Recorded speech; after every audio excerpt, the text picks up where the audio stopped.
இங்க குப்பை அவ்வளவு குப்பை வச்சு ஒரு வாரமா அந்த பக்கமே போயினுக்கிறேன், இந்த பக்கம் வந்து குப்பை எடுக்க மாட்டேன். என்னதான் நினைச்சுக்கிற நீ? ஏக்கா போன வாரம் அந்த ஏரியால ஷிஃப்ட் கொடுத்தாங்க, இந்த வாரம் இந்த ஏரியாலே ஷிஃப்ட் கொடுத்தாங்க. அப்புறம் இடையில அந்த அக்கா வந்து பெருக்காது, நான் என்ன பண்றது? என்னையா திட்டீங்க? இப்பதான் பெருக்குறல. ஏய் இந்த மயிறு கதெல்லாம் என்கிட்ட பேசாத.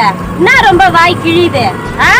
குப்பை அல்ற உனக்கு இவ்ளோ அதப்புன்னா பணக்கார எங்களுக்கு எவ்வளவு இருக்கா? ஏய் உன்னையே வேலையை விட்டே தூக்கிடுவேன். குப்பை மயிருடா இது. அக்கா ஏய் நில்லு நில்லு. குப்பை பொறுக்கிற நாய் நீ வீட்டுக்குள்ள வரைக்கும் வரையாச்சு. வெளியே போ, வெளியே போ.